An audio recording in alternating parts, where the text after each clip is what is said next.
you only get one temple. You don't get another body. So, do you want a body with diabetes and you want to be overweight? Do you want to have other ailments starting whenever it starts? I don't know, 45, 50, 55, 60.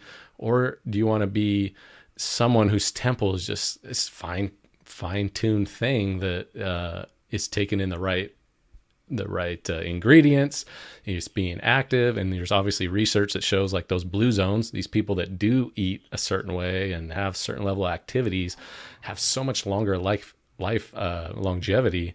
So that's the point of this. Like health is so important because God gave you one temple and he wanted you to manage it and steward it well.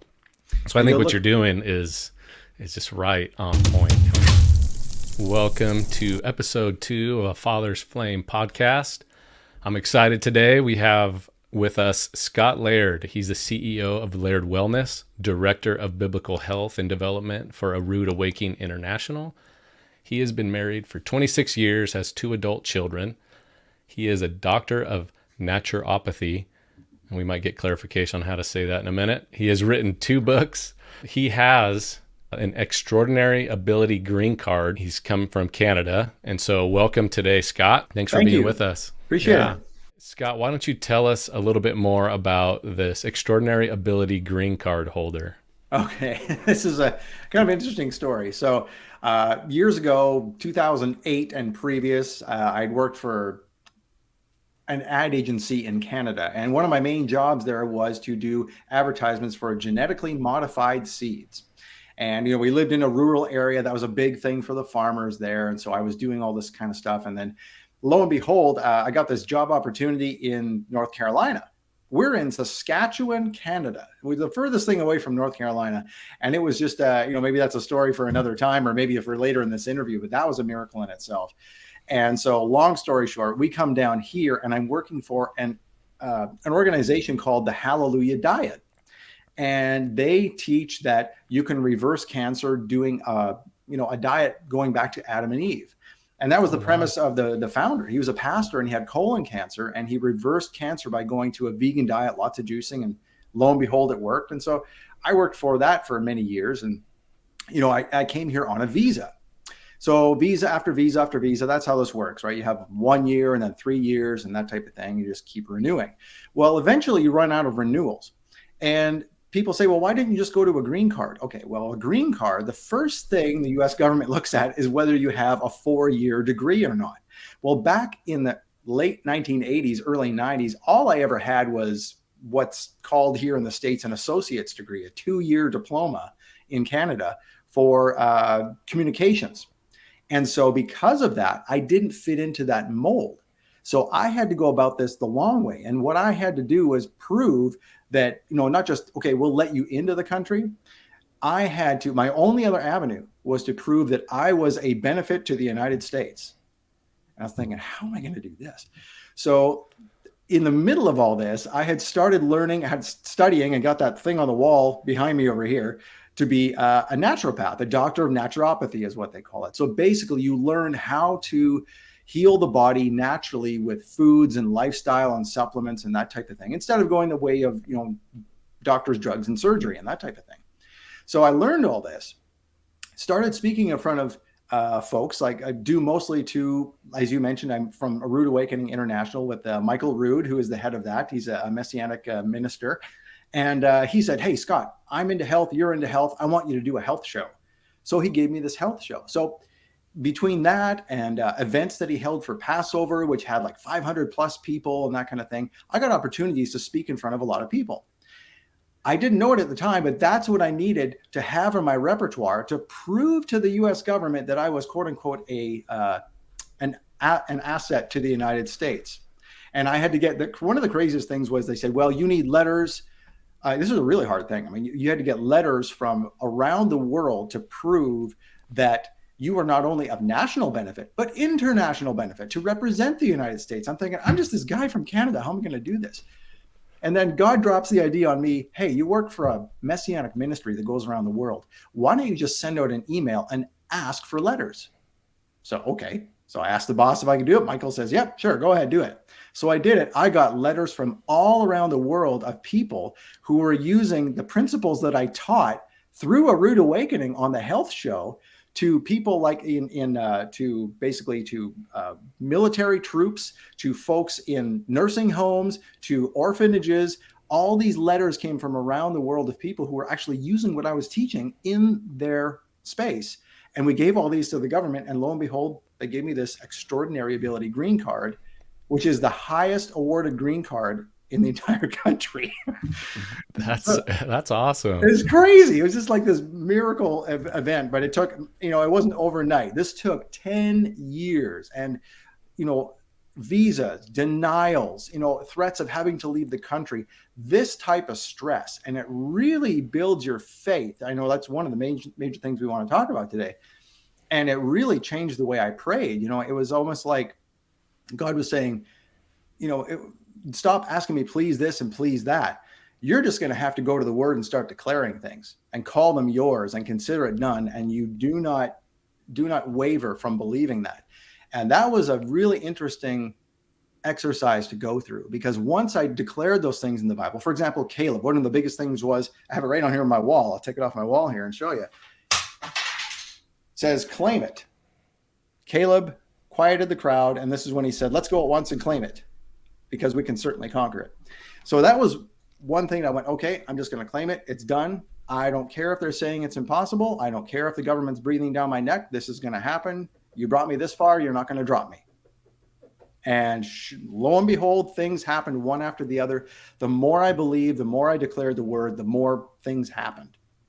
I love that. It was an interesting thing to learn. And I think, unless you go through that, you're not going to get it. It kind of just has to happen. And you realize, oh man, this is because of things I'm declaring in the word. The word really is living and active. I mean, I'm proving it. Do you think you declaring it helped you believe it? Because it says like faith comes from hearing, like hearing the words of Christ. So, yeah, hearing the words of Christ, and also just saying it. I think there's a lot of power in saying it. What's interesting, I ran into somebody yesterday, I haven't seen in several years, and he's really into what they call energy medicine. And this is where they hook you up to a machine, and it's one of these naturopathic things that I haven't gotten into yet, but it's for every ailment in the body. If we can find the vibration that your body is kind of missing, and fill it in through artificial means, through a machine, and tuning this thing to a certain frequency, it's almost like hooking up a radio to your body. You can actually reverse pretty much anything. And that comes from the whole premise that, there's a frequency that comes off of rocks. There's a frequency that comes out when we're talking here off of our voices. And there's even some research to suggest that the Hebrew language in particular is very creative. And you see that in the waves and the way things happen, and the way plants respond to Hebrew and things like this. And so it's really interesting to see that, when God created the world by just speaking, you begin to kind of get a better understanding and a new understanding of how this might have happened. And so I forget where we were going with all this, but yeah, just speaking the word is very powerful, I think. And I think it's, like folks who don't have a faith, say, you put it out there into the universe and things like that. Well, that's their way of saying it, but I think there's a lot of truth to that. We put that out there, but whether it's into the universe or whatever, that's what Jehovah wants us to do. That's what God wants us to do, is to speak it, to have the faith, like you mentioned it, to actually say it. And once we say it, there's some kind of frequency or vibrational power that I don't think we fully understand yet that really has power. Oh, that's fascinating. I mean, I think you're hearing it, so you're saying it, but you're hearing it to yourself. So we know that's increasing belief. That frequency stuff is really fascinating. I've heard people like using that also to kill certain parasites because they don't like certain frequencies and different things. But I haven't researched it in depth. But that's great. It's the same premise as, we have all seen the opera singer who sings at such a high note that it breaks a crystal glass. It's the same thing, right? Except it'll kill a parasite. Yeah. Wow. Maybe we'll dig back into this. I want to start with kind of where you're at in business right now, what you're working on. I think this is going to it's really intriguing to me, and a lot of people need to hear what you're doing. All right. So what we're doing is, It was actually it spawned from that health show I was telling you about. So with Michael Rood, if you go to Health Awakening, if you go to A Rood Awakening .tv/ Health Awakening, then you'll get to my health show. And what I do in that health show is I tried to interview folks that really knew their stuff from a natural perspective. From working with this Hallelujah Diet company before, I had a lot of contacts. So I had a lot, we talked with them. And of course, the best of the best, we talked to those folks because the Hallelujah Diet at the time was very innovative. And, the biggest of the big teachers and doctors who really knew their stuff were using Hallelujah Diet as a platform during their events to come speak and that kind of thing. So I knew a lot of these folks. So I would have them on my show. And once, a guest hears that you've got, 100,000 YouTube subscribers, well, they want to be on the show, right? That allows them to tell their stuff and have a greater audience. So that gave me a bit of a platform to bring on really, well-known folks. And so every time I brought one of those folks on, these were really innovative people like, Dr. Mercola, and if you've ever heard that name, and all the folks who became really big with this whole COVID thing, like Judy Mikovits and, folks like this, Dr. Zev. Oh man, I can't remember his last name now. It's escaping me. Anyway, folks like this who are really, really big in the news. So they would always innovate. They never had products that they would just white label from somebody else. They would create their own stuff because they want something better. So every time I interviewed people like this, they always had their little specialty thing. And so I thought, well, wouldn't it be great that if anybody saw one of these guests on my show, that they could get anything somebody mentioned on there in one place. So that's where Laird Wellness, my company, was born. I thought, I'm just going to collect all these things and, get these things from wholesale from all these folks and offer it to everybody else. So that's where it started. And then, that sort of went along for a little while. And we decided, well, we want to make this a bigger part of our lives, my wife, Jody, and I. And so we hired a business coach. I said, what should we do? And he said, you guys need to be coaches. That's something we hadn't thought of before, being a health coach. Well, we don't really do that. We do a show and we know some things and we know, how to recommend a supplement or two to people. But he says, no, you need to teach people. You need to coach folks. So long story short, that led to something we call the biologic blueprint. And so it was a 6-week and a 12-week coaching program. And we had all kinds of things that came along with it. And we would coach people for 12 weeks and have little videos and things like this. And we were just about ready to launch. And then go back to the health show. I was interviewing this guy named Dr. Tom Lewis. So Dr. Tom Lewis is a guy out of, he's near Knoxville, Tennessee. And he's not a doctor. He's a PhD. He's a chemical scientist, or a medical scientist is what he calls himself. He's really good at math. Get this, he's got a PhD from MIT. So the guy's got some brains. And so he's really good at that, and he really understands the body. So what he did was he looked at the statistics of folks who have cancer, diabetes, heart disease, all these killers everyone's afraid of, and looked at that and went, well, what are the parameters that all the folks who have these diseases, what are they really high in? Is it cholesterol? Is it this? Is it that? What is it?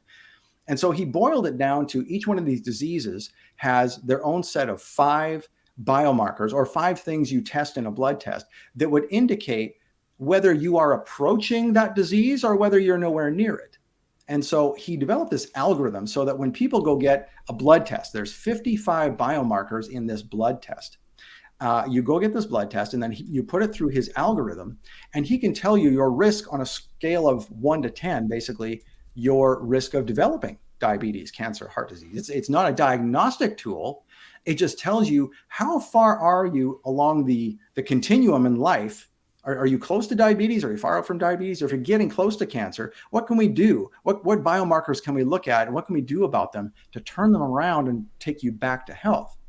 So I interviewed this guy, and it was a really fascinating blood test, I find out, and the algorithm and all that goes along with it. And he says, how would you like to make that as part of your coaching program that you're starting? Because I told him what we were doing. Now that thing has become the cornerstone of what we do. So now we get someone to go through this blood test, we see what they're up against, and then we actually customize an 8-week plan that we just launched now, to, instead of a 6-week or 12-week, it's just 8 weeks now, that basically leans on their blood test, what they need to do, and then that is customized for them all the way through the 8 weeks to try and turn things around. Something I've looked into before, and I like that you're bringing this out as a product for people, because you don't really know where to go to get blood work like that. Because it seems like my normal doctor, like we can get some labs, right? But what are these five? Can you say the five that you're testing Well, there are for? five. Well, like you get a set of 55 for starters, but the ones for cancer are different than the ones for diabetes. Like diabetes, of course, is centered around your A1C, your triglycerides, all that type of thing. Cancer is more about your ESR, which is your erythrocyte sedimentation rate. Well, what's that? Well, that's again one of those things you can hardly get from a doctor, right? The doctors won't test for this type of thing. So an ESR, erythrocyte sedimentation rate, erythrocyte, first of all, is a fancy word for red blood cell. So a red blood cell sedimentation rate, what they do is they take your blood in a test tube, they spin it around, and then they stop and set a stopwatch. And they see how long it takes for the red blood cell to settle. If it settles quickly, it means that your red blood cell, which is kind of like a drone, if you will, is running out of batteries and is coming crashing to the ground. And if it comes down very, very slowly, that means it's got lots of energy and no problems here. So basically that tells us deep inside the cell is an energy factory called the mitochondria. And so is the mitochondria working properly or isn't it? And from there, we can kind of go, aha, well, if your mitochondria is not working, that means you're not absorbing minerals, because minerals empower the mitochondria inside the cell, which keeps the cell up. And if you're not absorbing minerals, well, that means you have a gut issue. Okay, now we can pinpoint what the issue is. So it's like little things like this, doctors would never think of. They say, oh, take one look at your blood test and you're fine. Another thing we do is, on a LabCorp, which is where we get the blood test done. It's, there's LabCorp offices all over the country. And so you get to go to a normal LabCorp, you get the blood done, you bring it, it gets sent to us. And the beautiful thing about this, first of all, is that a lot of folks, especially after the last couple of years, are very leery about hospitals and doctors, and they don't really trust the protocols that are going on in there. So the beautiful thing about this is that it's what we call self-directed healthcare. You get the test done at LabCorp. You walk in, they take your blood, they send the results to us. We visit with you, and that's where it can stop. Your health insurance isn't going to find out about this. Your life insurance isn't going to find out about this. This is just you and us talking with a blood test you did privately. It doesn't have to go to anybody. That's what people love about this. They can direct their own healthcare. They can make their own decisions without anybody or any other agency, pressuring them to do something. So that's the beauty of how this thing works. So they do it privately. I like that. It's yep. Now, of course, if you have something like Lyme disease or something that's communicable, well, then LabCorp is obligated to let the health authorities know that there's someone with Lyme disease that we tested, and they have to let them know that. But other than that, nope, it's totally private, and you get to make the decisions on what you want to do. So if you're looking at these biomarkers, like how soon could you say or find cancer, or can you do it way up before typical testing?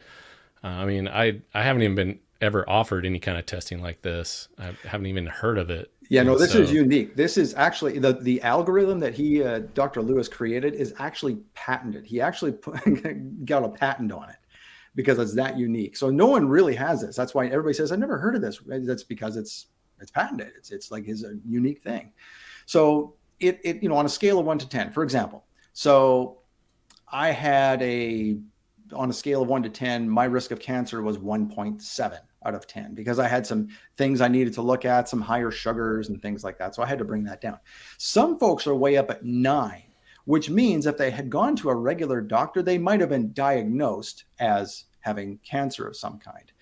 Now they can still take these results to the doctor, and the doctors can say, oh yeah, we need to do treatment and that kind of thing. Okay, well, fine. That's your decision.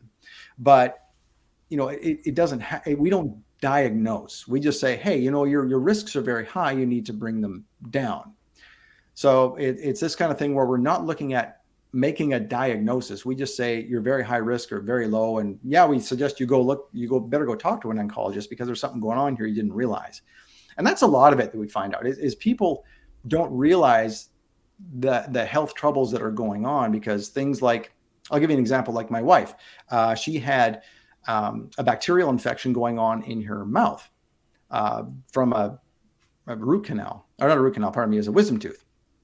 It was poking into her sinus cavity. Didn't realize that was causing a problem because there was no pain. Well, lo and behold, this bacterial infection could have affected the rest of her body had she not done something about it. So she did something about it, but that's just it. There was no pain. There was no way to tell there was something going on. So this is not for folks who are say, oh, I feel sick. There's something off. I need to do something. This is for everybody to say, hey, there's stuff going on you don't even know about. Maybe you should check it out. And another one of those things is something called H. pylori. So H. pylori is a bacteria that dilutes your stomach acid. And if it dilutes your stomach acid, your stomach is not able to, break down the food, and therefore you're not getting the nutrients you need, and it's going to cause all kinds of things. Well, a doctor is going to say, well, it could be this or it could be that. Let's test you for this, test you for that, blah, blah, blah. We do something called the little H. pylori test. All it does is tell you to what degree you have this bacteria. And if it's to a great degree, we simply give you a supplement that gets rid of it and it's gone, and now everything changes without having to go through all kinds of crazy tests that, doctors are not really familiar with. They don't think of testing these things because it's not on a normal blood panel. Oh, that's interesting. So this is all included in just, I mean, can anyone do this? Is it just one blood test? And then you also have, you said your 8-week program to fix anything you see on there.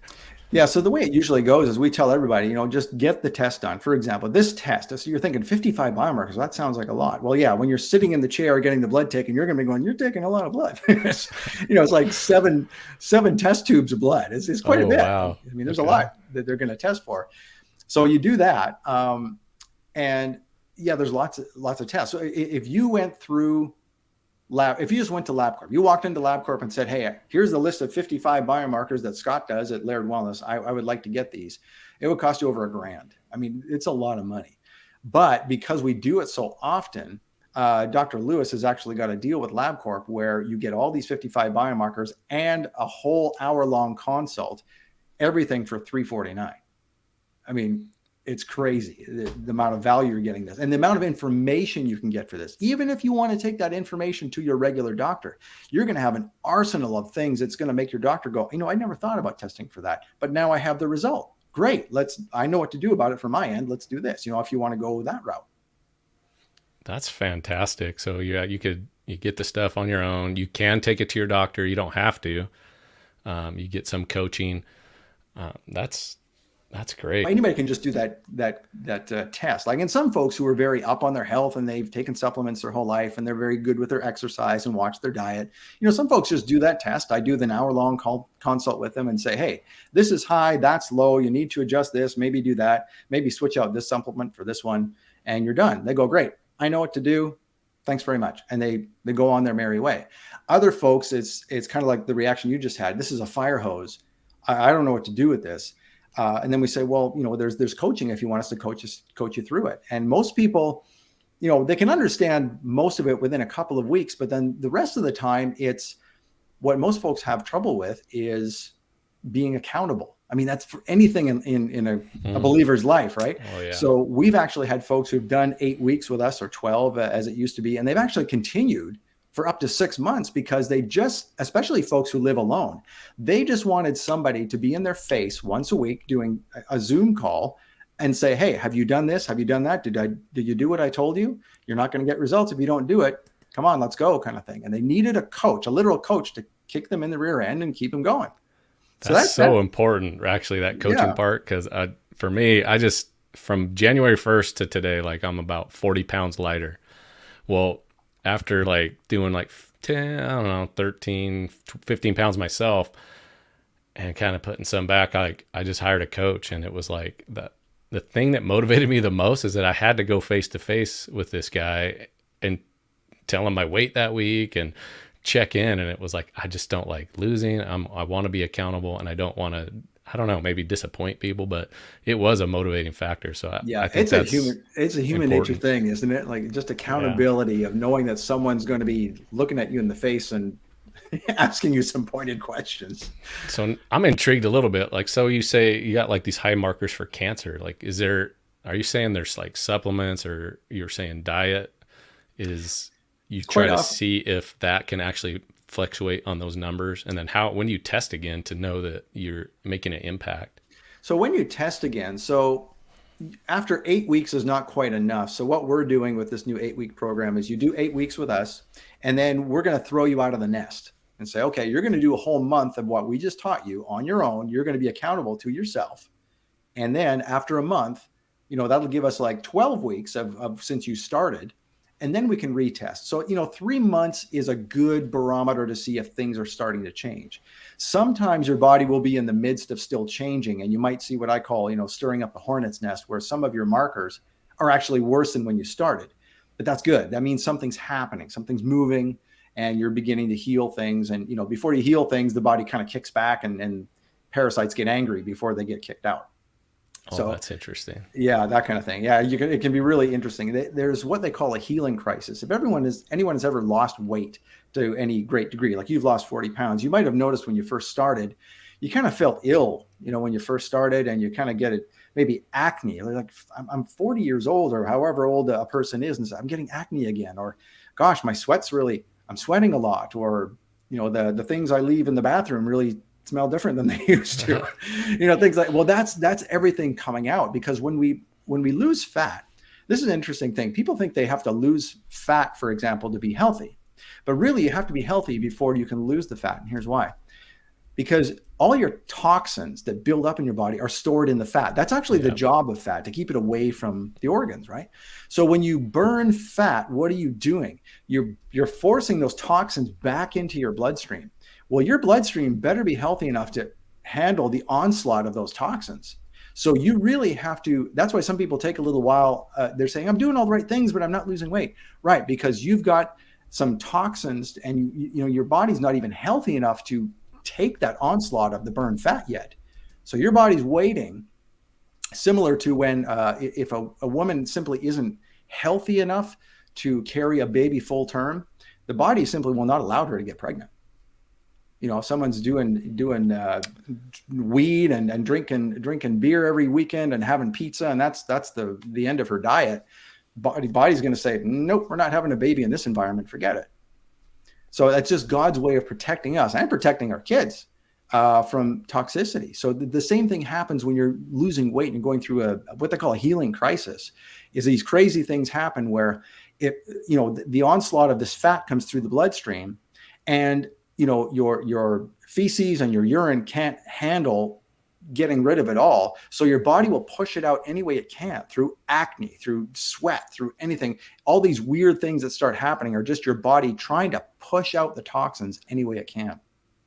I have never heard anyone say this. This is, I had acne pretty bad growing up. So this is really interesting. I had a bad diet too, though.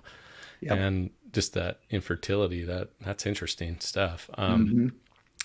Does this test do like hormones and thyroid, like testosterone and estradiol? And we can get into that. So what it does is it tests everything on a surface level. So you asked about cancer. Will this thing tell me I have cancer? In a word, no. It will tell you have a risk of developing cancer. For example, cancer thrives on sugar. So when you go get a PET scan in the hospital where they've got a suspicion that you have cancer, and they give you this dye to drink, and then they put you in front of the machine and they see where the dye ends up in your body, and they go, oh, there's the cancer. Why? Because that dye is full of sugar, and cancer, it will draw the sugar to itself as food. That's why it shows up on the PET scan. So why doctors feed you like Jell-O in the hospital when you're a cancer patient, I don't get it. This is stupid. And so, cancer, if you got really high triglycerides, for example, that's one of the things that says, you're kind of risking cancer here, because that's cancer's favorite food, and you don't want to give it a buffet if there's something on the verge of flipping the switch, right? Because our bodies are always trying to stay in, you've probably heard the term homeostasis. This is where our body is just trying to keep everything level, keep the viruses down, keep the bacteria down, give you a cold once in a while to make sure you get rid of it, and then calm things back down again. And every one of us is fighting cancer every day. We just don't know it. Some of these, and that's kind of it's a catch-22 with some of the detection methods we have these days, where they're finding things so small, for example, and they're finding like a tumor the size of a grain of sand in a woman's breast for breast cancer, and then they make really crazy decisions to have a double mastectomy. Well, Who's to say the body wasn't already working on that cancer and it had it handled and you overreacted? You know what I mean? Like Wow. yeah, I mean, it takes in order to feel a lump or something like that, it takes 10 to 12 years to develop. It didn't happen overnight. And that's why I always tell people, okay, if someone's telling you you've got to have this mastectomy tomorrow or you are going to die, false, completely false. You have time to think about this kind of stuff. So do your research. If you still decide to do it and decide that's your course of action, okay, fine, that's your decision. But take your time. Don't panic. Just slow down, take some time, pray about it, and talk to lots of folks to figure out what to do. The cancer is not going to kill you tomorrow, and it's not going to go away tomorrow either. I mean, when we correct things through naturopathy, I'm going to come back to this in a second about how cancer or how genes and diet kind of play, or diet and lifestyle play into each other. It usually takes, if we're going the natural route, to get rid of cancer. And I've seen that reversed 1,000 times. First of all, with the Paleo diet that I used to work with. And even now I see people reversing cancer using different methods. But it will take about a month for it to reverse every year that cancer has been developing. So if a lump typically takes 10 to 12 years to develop, it'll take you about a year to reverse it doing a really aggressive natural therapy. So again, it's not going to happen overnight. Wow. And that was the other thing I was going to bring out too, is that, you mentioned, can we really reverse things by just eating differently or changing lifestyle? Yes, because there are genetic weaknesses. Everyone else has genetic weaknesses. You may have a more propensity to skin cancer, and I might have more propensity to diabetes or something like that. But nutrition controls genetic expression. Say that again. You kind of glitched. Oh, I'm sorry. So nutrition controls genetic expression. So even though you have a defective gene, it may not do anything if you're living correctly. So for example, I use this example all the time. If you have a hand grenade with the pin still in it and you put it in the corner of your living room, yes, it's a threat. But if you never pull the pin, is it ever going to hurt anybody? No. So nutrition and lifestyle, the way you live your life, determines whether or not you pull the pin on that gene and let it go. So that's what we call epigenetics. If you've ever heard that term, that's what that means. Above genetics. It's something that will control genetic expression. Yes, you may have, this is where people, again, the testing can kind of get a little out of control when folks are saying, well, I have the genetic mutation for this and genetic mutation for that. And they make decisions based on that rather than saying, hey, what can I do lifestyle wise that would keep those things at bay? I mean, you've seen people all the time who have cancer, but they keep it at bay and they've still got the cancer, but they live to 97 years old. Something else took them out. The cancer didn't take them out. Something else did. And they've been living and managing that cancer their whole lives, and it hasn't been an issue. A lot of what you're saying is just bringing to my mind, like I heard my doctor say that, so medicine for like thousands of years treated your body like it was a garden, right? And you got to plant, you got to water, sow seed. It just takes time and then you prune and it's just like slow development, but things grow. Things are happening. You just have to do put in the right things, the right elements to get what you want, to get the fruit. Where medicine kind of switch into this drug-based system that the training is like, you're a machine. Okay, something broke. Okay, let's throw drugs at it. Let's throw this, and this.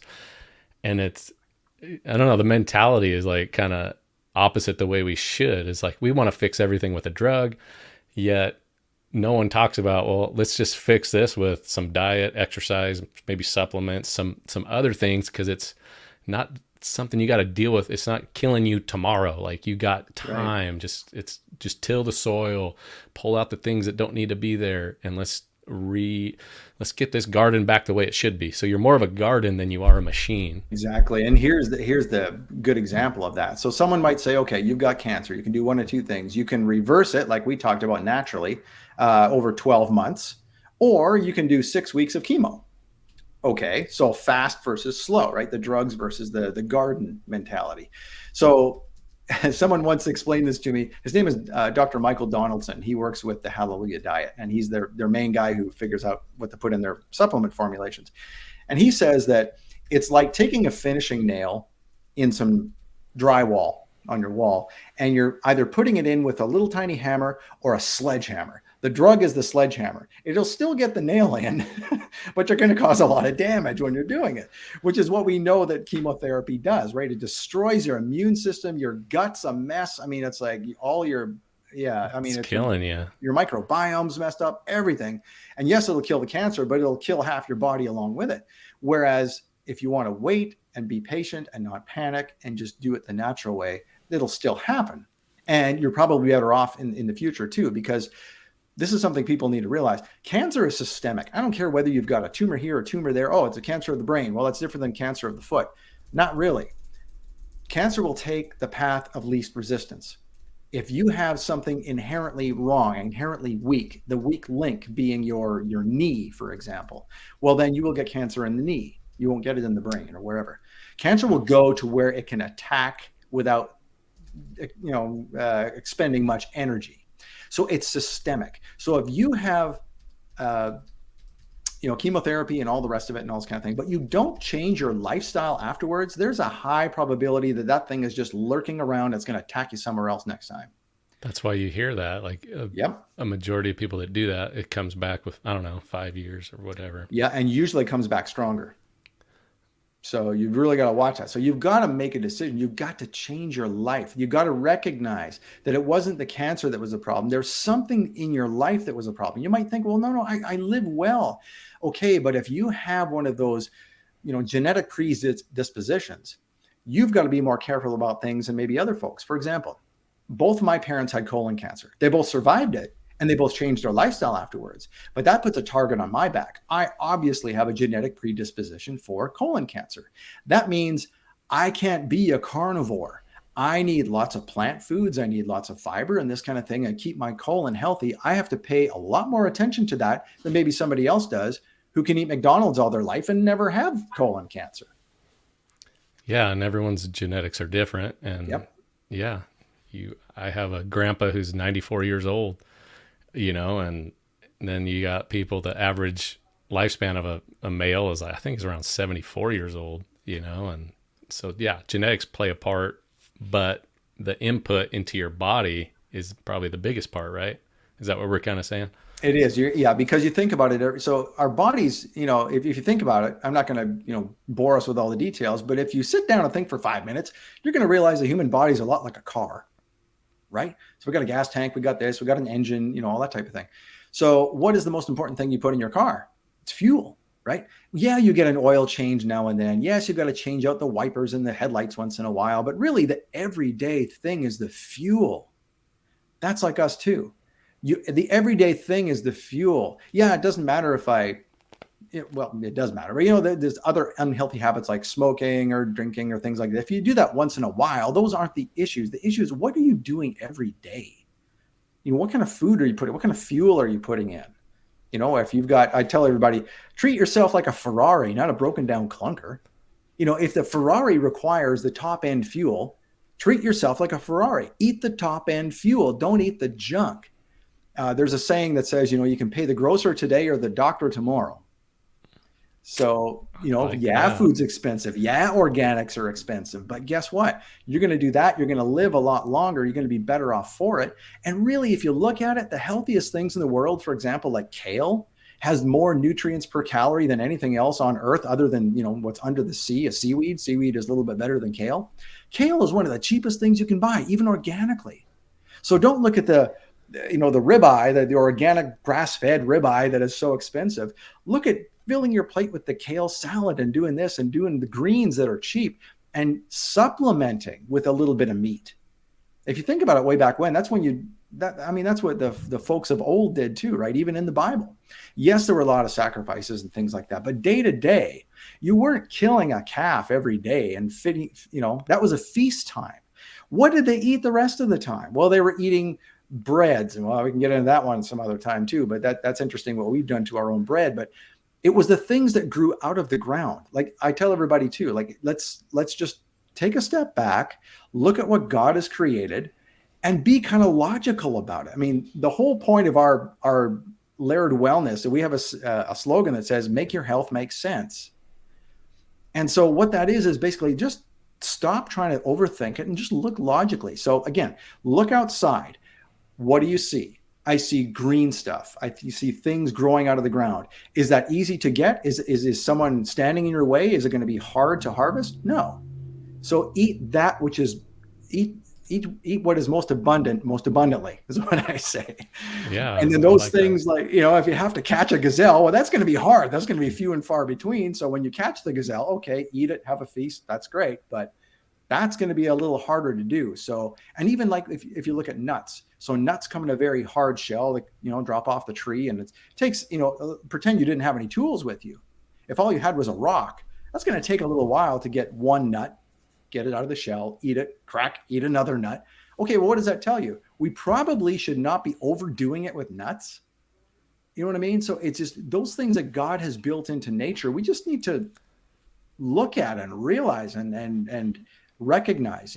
So many folks are doing the gluten-free thing and the paleo and the ketogenic thing, which are not bad diets. I mean, they're all pulling away from packaged foods and things. But I know a personal friend of mine who's actually now allergic to almonds because they got so far away from doing wheat or anything like that, from going gluten-free, that they just overdid the almonds. It was almond this, almond that, and now he's got an allergy to almonds at 55 years old. Never heard of that. Yeah. Watch out, people. Just from overdoing stuff. Yeah, I mean, God declared kind of what to eat in the Bible, like in the big Genesis 1, the leafy greens, right, bearing seed with seeds bearing fruit. Genesis 1:29. Fruit bearing seed. Yeah, I was just talking to a friend of mine. He spent like a year in Africa, and he kind of told me like kind of how they ate over there. But even for say hundreds or thousands years here, like people, it was hard to like get fat based on the diet that they had, like, because you're having to work harder for it. You don't have enough chickens in the coop to eat a chicken a day. You know what I mean? So the diet was more, you're going to have your grains, your bread. You could save up your grains. You could occasionally get the fatted calf, but that's an occasional thing. So, and you're working hard and you're walking to work and you're carrying your tools. Like, so it's kind of a new discipline that we have to have today, right? That wasn't always, like, the kings maybe had those kind of diets where they probably had meat every day. And I've heard they had king's diseases, right? That the commoners just didn't have. But we have to have now a discipline because it's like easy to get fat. Like, you could just go out to eat for, a month and you just gain 5-7 pounds. Well, and you look at to your point, King Asa in the Bible says he had a disease of the foot. Well, several doctors look at that now and they go, a disease of the foot. And he was a king, so he likely had a lot of rich food a lot of the time, probably didn't need to get exercise. He was the king. So he could have very likely developed diabetes. What do we see with diabetics in dire straits? We see their feet going gangrene and having to be cut off. That's what a lot of people suspect happened to King Asa. Very interesting. Very interesting. So if people are interested in finding out more about this either 8-week program, or can they just do the blood testing, or do you have to do both? No, absolutely. We encourage the blood test first, especially if you don't know if you need any coaching. Let's just get the basics done first and see if that's all you need. So yes, that is available on our website, and that's we call that the discovery panel, because they're going to discover what's up and then go from there. So it's very easy to find. It's on the front page of our website at lairdwellness.com, or you can just simply type in lairdwellness.com/discovery. And that will also get you to the same place. But like I said, it's on the front page. It's pretty easy to find. And there's only one blood test on there, so you're not going to have to figure out which one it is. Now, we do have two options in there. One is very interesting. So one is the 55 biomarkers. The other one is something that came up because of what's been happening in the world the last 2 years. So we have one with the 55 biomarkers plus a whole spike protein panel. So this is a whole 9 extra biomarkers that will tell you whether or not spike proteins, either from having COVID or getting the shot, has actually caused vascular damage in your body, and if it's causing unnecessary clotting. And then we can tell you what to do about it if that is indeed the case. Okay. And that the hallmark of that, if you just want to, visit your doctor and get that one blood test, I mean, there's several pieces to it, but the most important component of that is something called D-dimer. And what D-dimer is it recognizes debris floating in your body, which essentially tells you that your body is breaking down a blood clot. So basically there was a clot somewhere and it's breaking it down. And that's what we're seeing a lot of folks who, who unfortunately had a lot of boosters and things like that. Some people's bodies are not built for that. And these are the folks that are just, kind of keeling over and dying unnecessarily.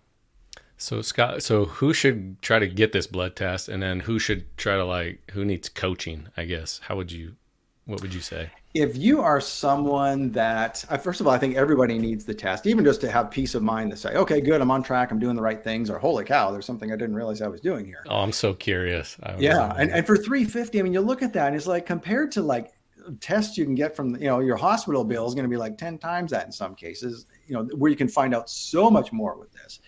So I'd say everybody needs to get this regardless. And usually, we don't have folks who are 25 and under getting this, but once you've had kids, or women, once you're approaching menopause, you're in menopause, guys, once we start getting the gut we can't get rid of and going to the gym's a lot harder, 40 years old, that's probably where you really want to start getting into this. And that's where a lot of our folks come from. 40 to say 75 is where folks are getting this thing.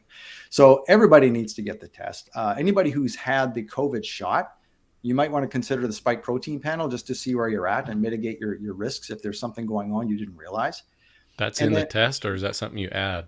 That's there's a pull down where you can do the 55 biomarkers, which is what everybody can get, and then the other one is 55 plus the spike protein, and I think that one is 495 or something. Not too many folks get that, but that was hot during the COVID times. Right now it's waning, but yeah. So I think everybody needs to get the test, and then who needs to do the coaching? Well, if you are somebody who's up on your supplements, you watch other health shows and things like this, and hear podcasts and all that kind of stuff, you may not need coaching. You might say, oh yeah, I got this. I heard, Dr. Mercola talking about this, or I heard Dr. Berg talking about this, or, folks like this who really know their natural health.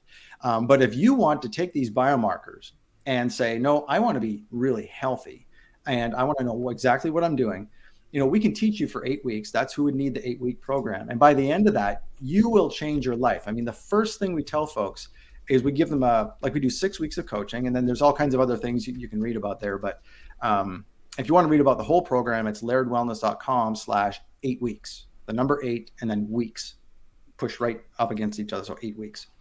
And there's all the details there. But one of the major things we teach, the first thing we teach is how to read a food label. Because how many times have we picked something up off the shelf and we go, oh, that looks good. Put it in our cart and away we go. You need to turn it around, read the supplement, or pardon me, the nutrition facts, read the ingredients. I mean, there's little things like that you'd never guess that are really, bad for you.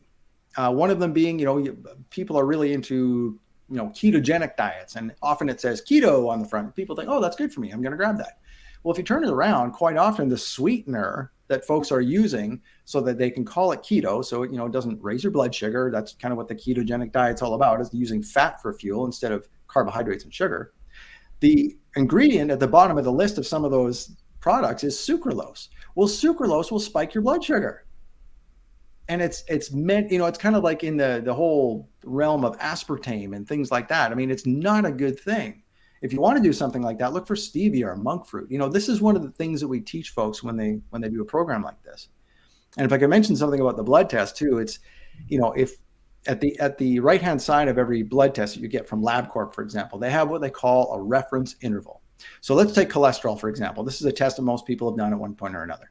So it usually says total cholesterol, and then you have all the, the other parts of it, the HDL, the LDL, the triglycerides, the VLDL, all that kind of stuff. But just total cholesterol, what most health insurance companies, what most life insurance companies, and what most doctors want you to be under is 199. Total cholesterol, be under 199. And it says that right under the reference interval on the right-hand side of your LabCorp report. Well, we look at that and go, okay, that's fine. There's all kinds of political reasons that it's 199. Believe it or not, back in the 70s, the reference interval was about 350 for total cholesterol.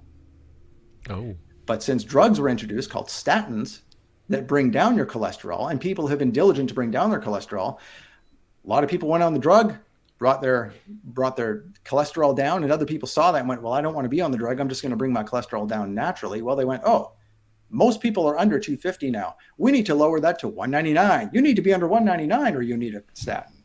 This is the political mumbo jumbo that goes on with this stuff. But anyway, so you don't, and this is my point. Be cholesterol under 199. If you looked at the risks of actually having a stroke or heart disease, it has nothing to do with total cholesterol. It has to do with low density lipoproteins, which is basically really dense, oxidized, basically cholesterol gone wrong because you're not getting enough exercise to help keep things moving. Long story short, most cholesterol, we say we don't want you to be under 199.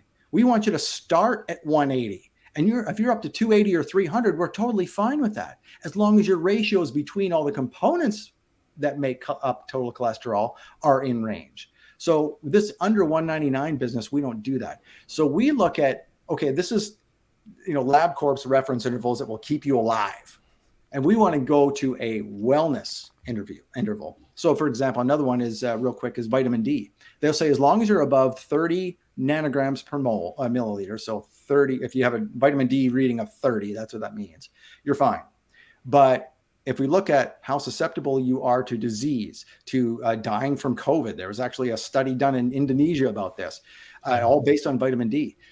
Unless you're around 70 or 80, you're not protected from anything.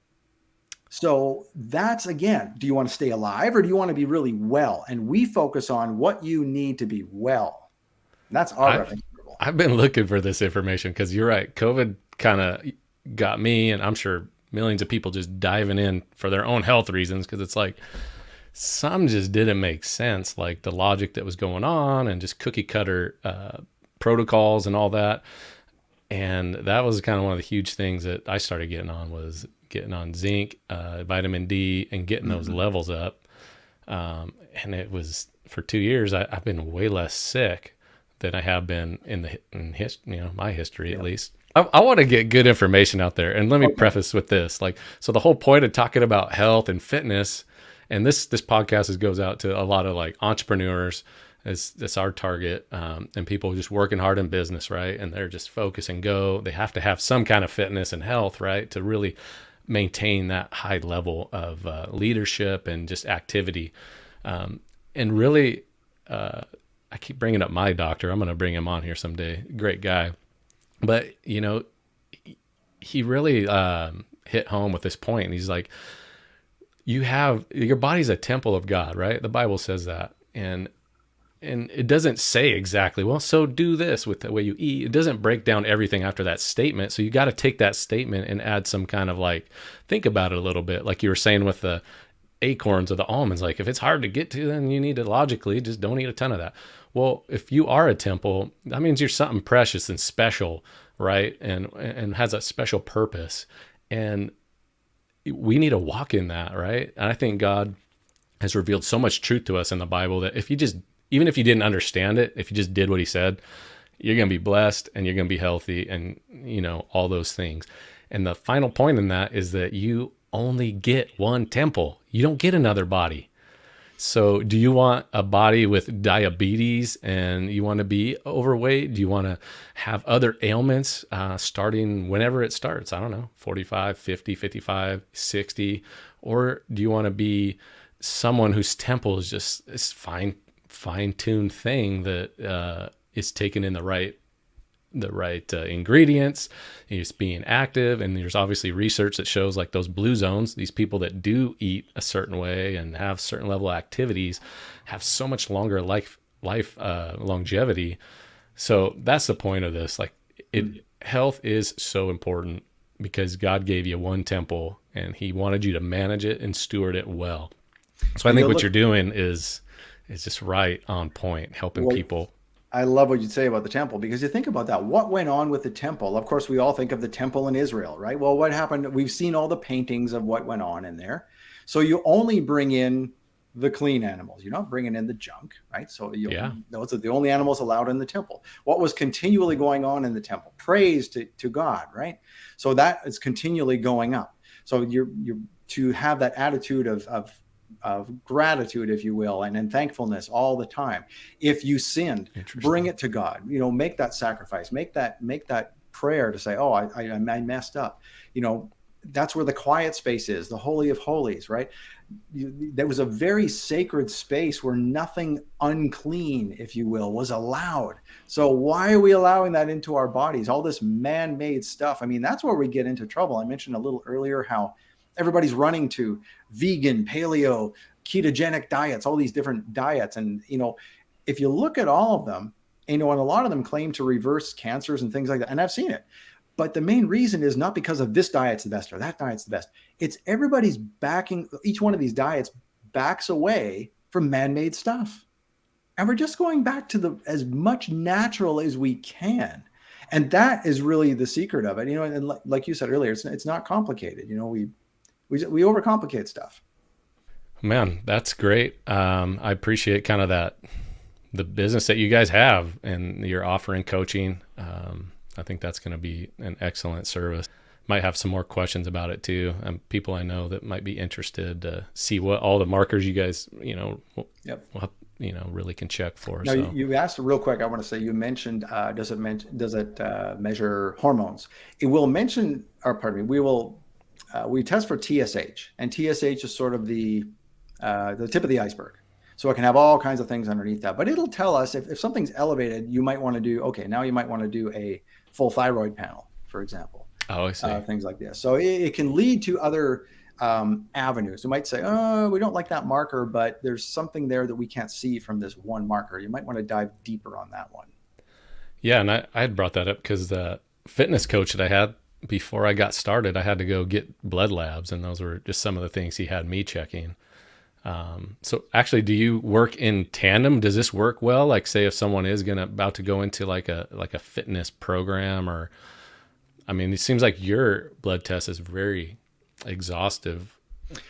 It is. We have several. I mentioned this Dr. Lewis who developed this. So he goes around to several places and makes it part of wellness programs for corporations. So this will be a piece of their puzzle where they'll do a blood test. There's a plant right now. It's a bunch of, I think it's miners, coal miners, and they are all getting their blood done. And then what we're doing is taking those results, giving the folks the consult, telling them what to do, and then taking those notes and those results and giving them to their nutritionist on staff and saying, Mr. Jones has high cholesterol. You might want to look at this, and as part of your wellness program, incorporate what we have found. Because again, it's not things that a typical blood test is going to find. So it's actually helpful to programs like this to have this arsenal of results that they can now make really good decisions with what they do. What about environmental things in somebody's blood? It wouldn't find anything like that, or there's other, again, you mentioned coal miners, so I'm like, like in different industries, they might be exposed to. Yeah, and there's certain things that tell us there's something here going on with metals. We might want to dive into metals, for example. And then that's an offshoot kind of test. There was one test we did the 55 biomarkers and some metals for a fellow who did it for his wife, and his wife had been exhibiting some Alzheimer's type symptoms, and he was like, "There's something not right here." So he was trying to figure out why she was having these. Long story short, the metals test showed this one test of a high toxin that typically lodges itself in the brain. She didn't have anything else, just this one. And it had to do with jet fuel exhaust. And we're going, jet fuel exhaust? This is strange. So then as part of the test, it's not just a test that we do. And even if you do that 349 test and the consult, it also comes with this 125 question survey that basically asks you, did you grow up in a house with lead? Do you let cats on your furniture? Do you catch colds often? What kind of restaurants do you go to? And this type of stuff, just to figure out how you live. And that provided the clue as to why this lady was having this issue, because she was 25 years a flight attendant. So I asked her, as you're preparing the drinks in the back of the plane and the snacks for the passengers, did you ever smell jet fuel? Oh yeah, they turned on the engines, the doors were open, we got used to it. So 25 years of breathing in the jet exhaust in the back of an airplane as as a flight attendant actually ended up contributing to an Alzheimer's type state. Fascinating. Yeah, it's Wow. crazy. So it's really good to know these things. Hopefully before you ever start having symptoms, you can start detoxing. And there's all kinds of different protocols you can do to get rid of this type of stuff. That's what I like that you're keep saying is like, and I had watched your one of your videos on your new 8-week program prior to this. So I like that you had said that you were coming in and finding these markers before like the normal, like doctors, like the industry would even say there's a problem. Like you're able to see like, hey, just it's on the radar, so be aware, right? Yeah, and one of those major things is if you ever do any kind of blood panel, a lot of folks do something called white WBC is what the marker is called. It stands for white blood cells. So, normal medicine will say if you're above 14,000 in this marker, okay, there's something going on. You have an infection of some kind. That's why your white blood cells are up. But we say if you're above 6,000, there's an issue looming. Ooh. So a lot of folks are right around that 5,500, 6,000. It means there's something brewing there. And then you want to catch it then before it gets, to be a $14,000 problem or 14. Well, that too, but a 14,000 count problem. I love that you guys are, I mean, it's like you're very preventative. Like you're catching stuff way early, and seeing things. So this is fantastic. Thermography is that same type of thing. We don't do thermography, but that can catch, what could be developing one day into a breast cancer, for example, years ahead of things. Even before a mammogram will pick it up. It picks up because it deals with heat. It's a heat photograph or a thermogram. So it picks up heat. So basically it shows that if there's heat around the breast, the body is busy. There's basically a fever in that part of the body. Why? Because it's trying to fix something. Okay, now you can go, wait a minute, why is it trying to fix something? And that's way in advance of ever being, quote unquote, diagnosed with any kind of like breast cancer, for example. Yeah, I'm loving these alternate options that people have. So hopefully this gets out quite a bit and people can share it out. There's got to be thousands of people that need to want to do this or more, really. Scott, tell me about your faith journey to kind of where you are today. Okay. That one's interesting. So I grew up, again, I mentioned I was from Canada. So I grew up on the west coast of Canada in a town called Abbotsford, British Columbia, just outside of Vancouver. And we were, typical Baptist, that kind of thing. And then I went to a Mennonite high school in Abbotsford called the Mennonite Educational Institute. And, over in Canada, being a Mennonite doesn't, we think of that as more of like a Amish type of thing, or, in some areas Midwest. of the US. Yeah, but it's really just, like I say, it's like Baptist on steroids. So they just do, we, as a school, we just didn't have dances because dances might lead to premarital sex. So you couldn't have that. So you put a fence around that. You didn't have dances, Sure. that kind of thing. And there's absolutely no drinking, so, Jesus drank grape juice. He didn't have wine. That just wasn't the thing. So that's okay. That's their mantra. That's what they believe. So that's the type of thing is, it's just basically a Christian high school. So I went to Christian high school and then met my wife, and she had been saved, so to speak, in a Pentecostal kind of arena. Some lady was going to the bars and talking to the young kids there who worked at the radio station and saying, hey, why don't you come to church with me? This is what Jesus is all about.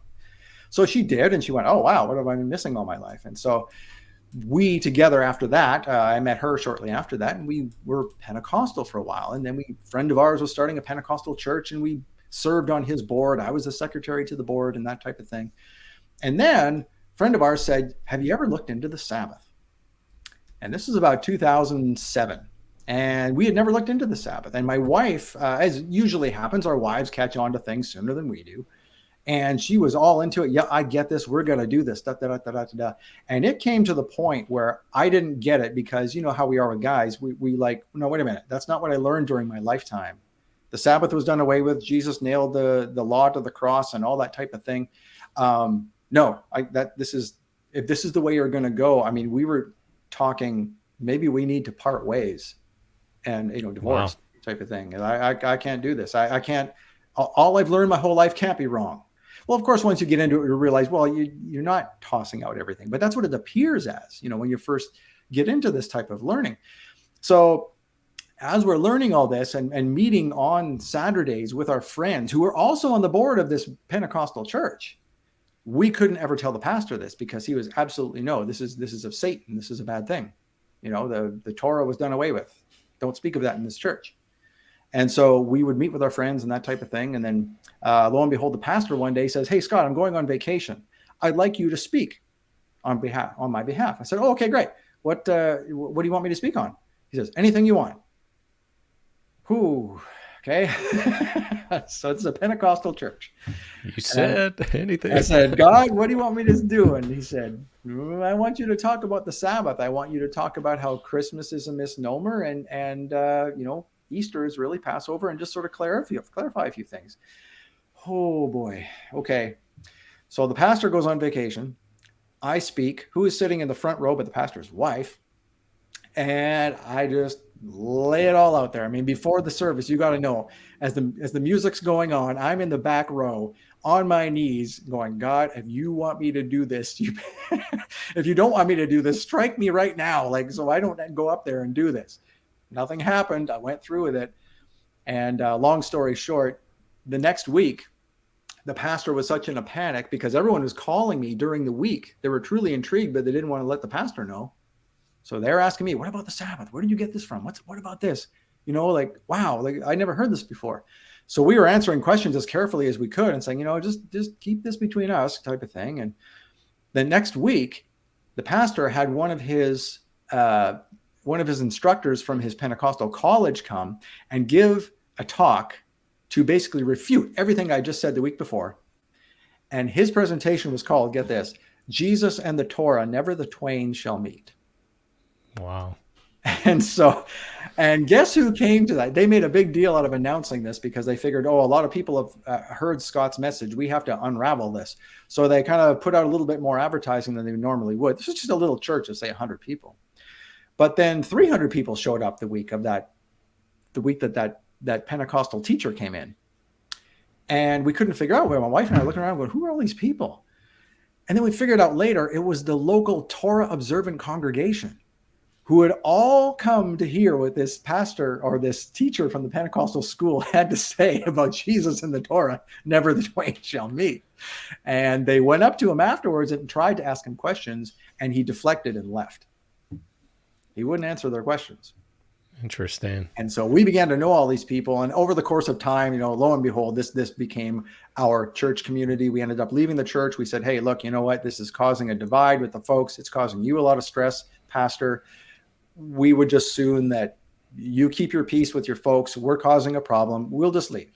So that we left voluntarily, said, you know, we're causing a problem here. We can see that. We're just going to step away because we can't give up what we have learned. This would be wrong to deny, you know, the connection between Yeshua and the Torah. So we just have to leave. So that's what we did.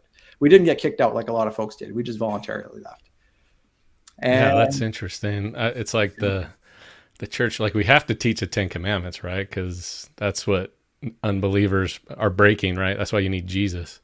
But It's just that fourth one is kind of a booger right there, yeah. Like that's in there.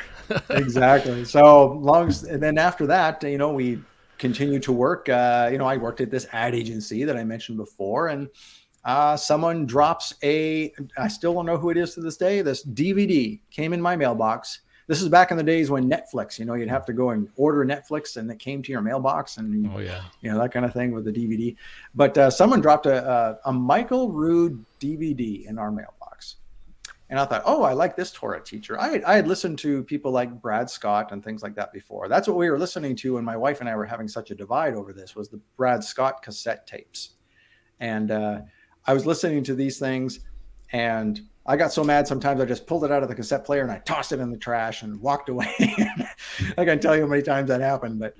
But what our deal was, by the way, when we were going through that, was I said to my wife, okay, look, every time we have something that he says that, you know, I don't feel is right, we're going to look it up and see if he's right or wrong. The minute he's wrong, he's a false prophet and we're not doing this anymore. She said, okay. Was she kind of more leaning that way than you? She understood. Yeah, she understood. Was. Okay. And so I would stop it and we say, okay, we look it up. Every time I'd be like, Okay, all right, he's right on that one. Okay, so we move on that, and never was he wrong. And I had to basically give up at some point and go, you know what? I'm wrong. He's not wrong. So that obviously I have something to learn here, and that's where it started. And then, like I said, then someone gave me a Michael Rood DVD, and over the course of time, we came to the U.S. and we were still Messianic through that whole time. And then as I was working at the Hallelujah Diet, we heard that Michael Rood was going to speak at a congregation in Charlotte. We lived about, well, we still do, 45 minutes away from Charlotte. We thought, hey, let's go see Michael Rood. We got this DVD from him years ago. I'd like to meet the guy.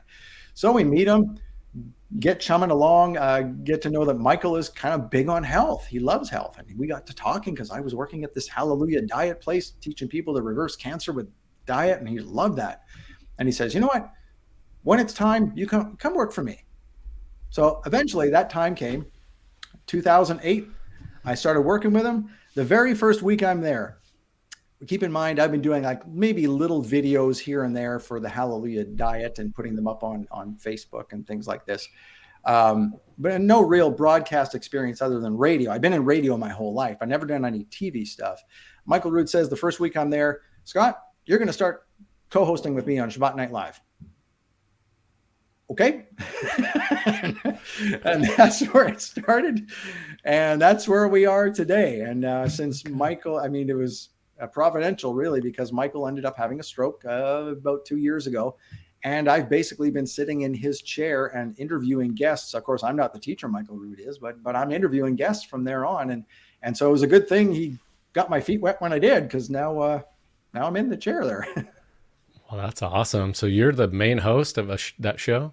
Yes. Yeah. Oh, that's awesome. I've seen you interview, and I really love the guy you had on showing the Red Sea crossing and the chariot wheels, and it was like the Mount Sinai. I think you did.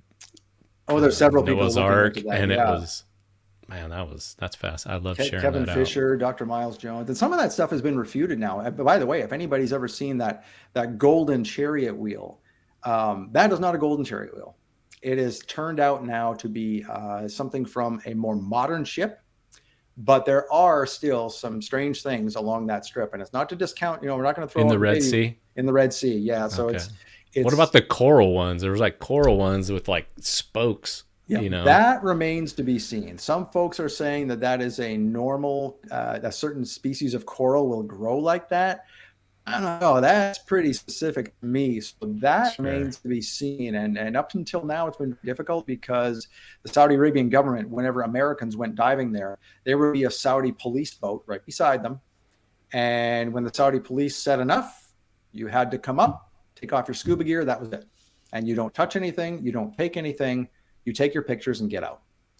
Okay. So now there's a lot more friendly, rapport with the U.S. and Saudi government because, of course, they are trying to push their new city that they are building called Neom, which is this huge expanse of a city. It's several, I can't remember how many times larger that's going to be than New York City. It's going to be Dubai times 10 type of thing. And they're going to have the best of everything. All the technology in the world is happening there. They are building it right now. There's cranes right now in the Saudi desert building Neom. And what is going to be right in the center of that is what we believe to be the real Mount Sinai. That's what I was going to say. Aren't they building it over Mount Sinai? They are building right around it. So there is kind of a little bit of a panic to go and get as many artifacts and proof of that place as possible. Fortunately, the local Bedouin of that area are very proud of the heritage and the stories that come from the real Mount Sinai. So they have ended up protecting it. The altar to the golden calf, or what is assumed to be the altar of the golden calf. I mean, I think it's pretty obvious, but there is now a fence around there. It is a Saudi archaeological site. So it is protected. It's not like they can just, build high rises over Mount Sinai, but we think it might end up being like a national park or something like that in the middle of it. So it will be protected to some degree, but yeah, that city is being built all the way around it. So because of that, they're building Neom. The Saudis are trying to build a rapport with the rest of the world because they want the world to come here and they want the best of the best technology. They want this to be the technological hub of the world. And so, of course, now things are much more friendly. So that means next time we go down to the Red Sea and go diving and try and look at this site again where the Israelites potentially had crossed, we might be able to bring something up next time and study it. Oh, that'd be fascinating. That'd be great. You and your wife were like Christian, like fundamental evangelical church, right? And then so with the difference today, you said you started keeping the Sabbath. Like what are the main benefits of kind of what you're doing today compared to what you were doing? Well, you would say it's just, taking that Sabbath day was the first thing, and just recognizing that day is holy and we are to keep it to Yehovah. And, that was a real, I don't know what it was like for you, but for us, it was like, oh, nuts. I went shopping. I wasn't supposed to go shopping today, and we'd make mistakes along the way and we learn. But, this just learning to rest and realizing that Yehovah wants this day, and all the other traditions that you learned as part of the church, kind of, well, let's put those aside and let's learn what's really important. And then the thing that got me was how all of the feasts of the Lord, the feasts of Yehovah, basically tell the story of Yeshua's birth, death, resurrection, and second coming in order. I mean, that's what got me. And I went, wait a second. So there's a lot more tie here to Yeshua and the Torah than I thought. And then, of course, the more you learn, like I always say, the Bible may be this thick, but then the more you start learning about Hebrew and things like that, it gets like this thick. Oh man, yeah. And and that's what we started learning in Canada. When my daughter was 7, she's now 23. We had gone to the local synagogue with some other folks in our Messianic congregation, and we said, hey, we'd like to learn Hebrew. Would you teach us? And they said, yep, we'll teach you Hebrew. We only have one stipulation. We're not going to try and make you Jews. You don't try and make us Christian. Okay, deal. Fair enough. Deal, yeah, fair enough. So we did, and what was really cool is we learned Hebrew from an Israeli. He was an Israeli, and he actually got called back to be in one of the to fight against one of the intifadas when we were there. So his wife was quite worried about him. But anyway, this young couple, what they do is kind of an exchange program where they send young couples from Israel to come over to Canada and the United States. We were in Canada at the time, and they will teach the Hebrew classes at a synagogue. And so when we went there as these Gentiles wanting to learn, we would go on a Sunday morning when they weren't doing anything, and they would teach us the same Hebrew that they were teaching the kindergarten kids. And that's how we learned some Hebrew. And so we got to learn street Hebrew because they were from, Israel. So we wouldn't learn the biblical stuff. We'd learn to basically, if we dropped you in the middle of Jerusalem for a month, you could survive. So we started to learn Hebrew. And the reason I'm telling that is because when you learn a little bit of Hebrew, if you and your listeners have ever done that, you realize that every word in Hebrew is a sentence. Every letter in Hebrew is a word, so it starts expounding like the meaning of everything. And no wonder there can be, yeshivas going on for 2,000 years where rabbis and other folks just go in there and they learn constantly and nobody's ever finished. Yeah, that's fascinating. Some of the great Bible teachers I've, learned from and is you see how like Hebrew is like a word is defined almost by the letters within it that are also numbers, which just are also pictures. Each letter is a picture. So like what you're saying, it's a language is, and maybe it's not unlike any other one, but it is unique. It's compared to like English, like we don't have that, Yeah, it's almost closer to like Japanese or something. Yeah, there you go. Where they started off with yeah, and there's so much meaning in there. No, that's fantastic. Like, yeah, for us, we keep a Sabbath, but we also go to a Sunday church on Sunday too. We did that for a time too. Yep. Yeah, and so when you kind of find out, like a lot of churches don't like, okay, the law of Moses and has done away or whatever they're saying, and you kind of realize, well, the Sabbath wasn't even given in the law of Moses. God gave it at the first week of creating the earth, right? Right. And when he tells Moses, he says, remember the Sabbath, because Adam and Eve were doing it, right. God did it from the beginning. So that argument just falls apart quickly. So to that point too, I think one of the most important verses in the Bible, I believe it's Exodus 12:32, around there, something like that. Anyway, it's when the Israelites are leaving, and it says a mixed multitude went with them. And so basically when it's the law, if people want to call it that, the 10 Commandments, when God shouts down the 10 Commandments on Mount Sinai, it's not just Jews. There is a mixed multitude from the outset that left with the Israelites. It's like there have always been Gentiles in this. Like, stop trying to make it a Jewish thing. It's not.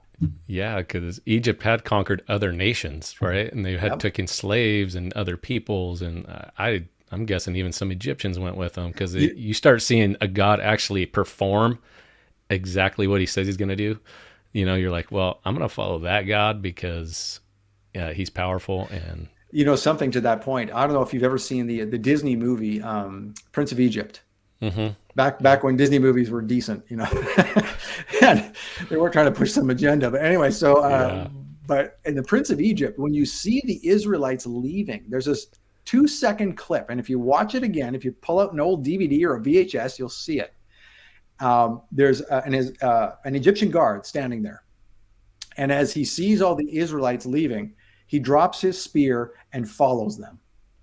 there you go. For me, like for our family, it was like a justified way when I started learning about the Sabbath to actually stop doing everything else and say no to everything else, to like focus on family, right? And so it was, I don't know, it's just talked about so bad, because I went to Bible school. I fairly well read in the Bible, but there's a lot of pressure, kind of like we were talking about doctors. That doctor, he didn't want to go again. He can't talk about that with his colleagues. Like, well, you can't talk about some of that, even though it's in the Bible. With some believers, they just get so worked up and you just can't have the conversation. Some people are open, which is great. Yeah. But no, when we first started doing it, it was just a justification to just spend time with God and family. And it hasn't been perfect. It's been like learning, like, oh man, am I doing too much? Am I doing too little? Am I this? And it's like God said like so little about it compared to what we really think. There's not a lot that he says, but to be focused on Right. him, and to get together with believers. And And that's something that Michael Rood brings out. simple. Speaking of Michael Rood, he's very big on making sure that folks understand that when Yeshua does something that looks like he's breaking the Torah, he's not breaking the Torah. He's breaking what Michael uses the Hebrew words, the takanot and the ma'asim of the Pharisees. This would be their regulations and their traditions. The man-made stuff that convoluted the Torah. That's what Yeshua broke in order to basically stick it in their face and say, stop doing this. It doesn't matter. What matters is the Torah of God. That's not difficult. This has never been difficult for you. I mean, it says that in a couple of places in the Bible. Exactly. Right? This Yeah. is the easy thing, and stop making it difficult for folks. You're putting a yoke around them that they cannot bear. That's not the Torah. That's the rules around the Torah. Yeah. And they added 6,000 laws to the 613 that were there. And when you kind of when you understand that, you realize we know that Jesus was sinless. So he's coming, doing all this stuff. And yeah, they're saying he's sinning, but he's not really breaking the Sabbath. He's breaking the Sabbath that they had created with all these extra things. And I had the opportunity one time there was a Talmud, and it was like an Encyclopedia Britannica size thing. So I was like, wow, this is my opportunity to see what is in here. I grab a thing out, I open it up, and it's like, it is on the Sabbath. And it's like, hey, if you bring something to your neighbor and you reach through his window and drop it in his hand, he has the sin for catching it. But if you hand it through and he grabs it out of your hand, you have sin. But if you have your servant go and hand it to him on the Sabbath, no one has sin except your servant. And it was like, I got to see that example of like why there was 6,000 extra laws that they had created by the time Jesus was coming. That it was just, man, it was just cumbersome. I can't imagine. And Jesus specifically says, if I keep your 6,000, I'm going to break God's law.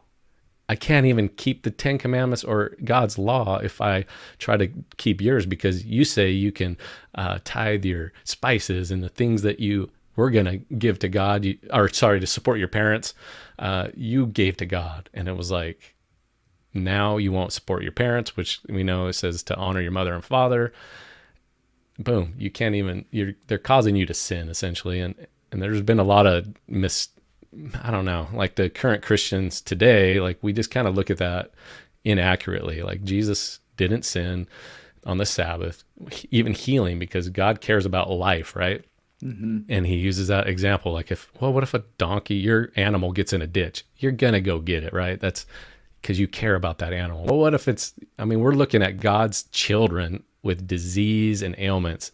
You're saying God can't go and bring that child out of the ditch, right? And allow him to heal his legs so he can walk for the first time in his life. Like, just absurd that the Pharisees were mad at that, Yeah. and then call that sin. And it's almost like what you're saying, where Christians today call, keeping a Sabbath, that's sin, that's evil. And it's like, that's just skewed, and that's just my opinion. But well, and even what to do with and this is my opinion too, but I mean, we lived it. I mean, what you do with a tithe. So Christian churches will tell you 1/10 of your income goes to the church, period. Right. And so we did. I mean, we were leaders in a Pentecostal church. If we were leaders, we wanted to lead by example. So that's what we did. And then it was sort of to the point where, is like that verse came up where we were learning the Torah, and we learned that, wait a second, if you can't, you're tithing to mint and cumin and all this type of stuff, but yet you won't even take care of your parents. Well, my wife's parents were not well off, and they, her stepmom was really getting weak. She had a disease, and they needed a dishwasher. They just couldn't do their dishes anymore. They just, it was too much work for them. So we took some of our tithe and bought them a dishwasher. And, there's nothing wrong with that. You're looking after your parents instead of concentrating so much, putting it into the storehouse, and that's the only place it can go. Look after the parents. It's like David going into the temple and eating the showbread because he was famished. This kind of stuff is not, it's not a salvation issue. No, yeah, I think was it Matthew 26? I think giving to God too, that Jesus says, is like when you gave a cup of cold water or clothes, or you visited in prison, or someone that was hungry, you gave food, you gave it to one of these, the least of these, you gave it to me, right? That's something that I've been sitting on, is like, or chewing on. Really, to give to God, you can give out not just money, but resources, and just take care of people. Like, that's also giving to God and serving people. Yeah. So anyways, I think that is a real important topic, really, is giving and tithe. Like, I think there is a lot of even unbelievers that copy that principle and are benefited from it, which is sending your money out, at least 1/10 in some fashion to serve. We know the Bible talks about even using your tithe to go to the feasts, and spend them there on whatever you want, like during the feast, like, and buy people meals and have a good time. And, it's a lot different than just cookie cutter, here, straight 10% to the church. Yep, exactly. So, and then I was going to tie back the Sabbath, like that concept, like even in business, like people sometimes get so prideful about, we go 24/7, 365, we work hard. And it's like, you just weren't even designed to do that. So if in your business, like, you got to take at least a day off, and I think in this nation, some businesses have the privilege of taking 2 days off for a weekend. But just think about that concept that God just said, like, let your servants, everyone, you, yourself, everybody just rest that day, get time to focus on your faith and your family, right? So there's big benefits to that, I believe. Absolutely. On our website, you'll notice too, if someone orders anything, the confirmation that they get says, hey, by the way, if you order this close to the Sabbath or on the Sabbath, we won't be touching this till Sunday, just FYI. Because, that's what we want to do. Like this room I'm in right now used to be our dining room, and it's converted into my office / Laird Wellness kind of area. And on Sabbath, we shut the doors. This thing does not get touched.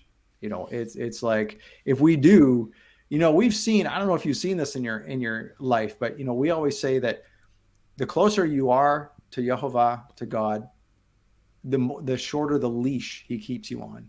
And that's for your protection, right? Because you're becoming closer to him. So you're more, if you will, you're more precious to him because you're obeying more. So he can use you more. And if you go off track, he's going to nope, you've come too far. Don't you go back there. And so we found too that the closer we get to God and the more we obey, if we go, well, we'll send out this one order about, well, disaster strikes, things go wrong. And it's almost like God going, I told you, don't do that. You just basically open yourself up to things. Not that he's doing these things, but you disobey and you open yourself up to stuff. And the closer you are to God, the what am I trying to say? The smaller the issue can be that reaps a corrective punishment, if you will. You know what I mean? Mm-hmm. So the short leash, it's kind of like, you've come too far. Don't go over there. And it's like immediately, okay, not doing that again, because I obviously knew why that happened. Yeah, you definitely see him doing that with men in the Bible too, where he gives them a little task to see if you're going to be faithful, right? Yep. And then you are, and then you get another one, and it's like, hey, now you need to take your son up, and Isaac and Abraham. How would you say your faith, like, what does it look like on a day-to-day basis? Is there any, like, let's think in a sense of like how you could encourage someone. What would a man of God do daily to kind of walk in? Ironically, I was kind of struggling with that because, when you're starting a business and that kind of thing, we've been going for like a year or so, but we're doing this business on the side. So, I do this thing before work, during lunch, after hours. We try to respect the ministry time is ministry time. And then we do this kind of thing on the outskirts, right? We do it on the evenings and weekends and that kind of stuff, and mornings. And so, we were kind of struggling with that, and we need a business coach. So online, ironically, so in doing that is what I'm trying to say, is that I kind of lost track of my faith. And, I'm working for a ministry during the day, and you know how work gets sometimes. It's almost this dangerous crossover where work becomes faith. And after work is done, it's kind of like you want faith stuff to be done. Sounds horrible, but you know what I'm saying? And so it's like, is that from working in a ministry, you mean? Yeah. Okay, it becomes, gotcha. Your work gets melded with your faith. And it's just, sometimes that's not a good thing. That's why I'm sure that's why a lot of, pastors go astray, and that we hear of in the news and things like that. But, so one of the things that brought me back on track was a business course. I found a business course online that was Christian. I thought, this is great. I've been wondering how to bring my business to the next level. We've had business coaches before, but never Christian. This is the first time I found this.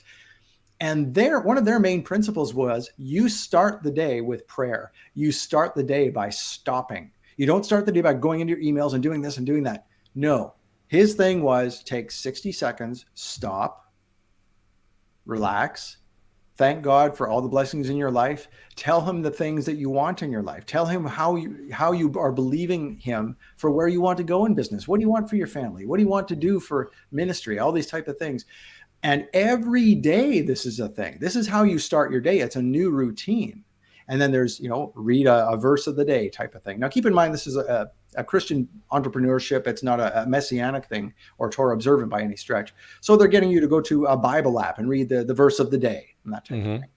But one thing I think I learned that was very valuable as a Messianic is that, or Torah observant, whatever you want to call it, is when we get into this faith where we are literally learning a lot more than we knew as Christians. Christians going to a regular church, I think we get a little prideful, and it's almost this schoolyard, I know more than you do type of thing, right? And we get this sort of high horse mentality and almost this arrogance about knowing things. And sometimes we forget about the serving part, and we get caught up in the knowing things. And then, that kind of leads to, well, everything I knew in the old world, anything quote unquote just regular Christian, is now inferior to me, and so we throw out the baby with the bathwater. And I say that because this business, this business course had us, they said, this is something that is non-negotiable. You must download and listen to the Joel Osteen podcast every day. Nice. And a lot of people, Joel Osteen rubs them the wrong way in the first place. And as a Messianic, he's like, that is like the cookie cutter Christian thing I stepped away from. I never want anything to do with that ever. And so I thought, okay, all right. So, and they're keeping track of you too. There's a daily thing where you have to say, yes, I listened to the and if you're a believer, you want to be honest about it. So Yeah. I started like, oh man, I've got to listen to Joel Osteen, whatever. So I start listening to him, and boy, did I learn something. Joel Osteen's got a lot of good stuff to say that I had discounted because I had an arrogance I did not see.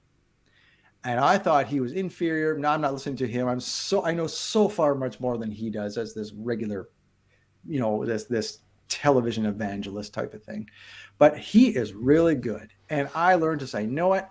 I don't know everything. And Father, forgive me for thinking I did. And I'm going to take this advice that Joel Osteen has. I'm going to take it to heart because you know what? It's good. I just get off my high horse and say, you know what? He's good. And that's what I learned is just to use that morning time to get back into things. And what I'm trying to say is open your world up to things that you don't think are worthy of your attention. Because there's some good stuff out there that we're missing out on, and we're in danger of getting arrogant if we don't do that to some degree. That's awesome.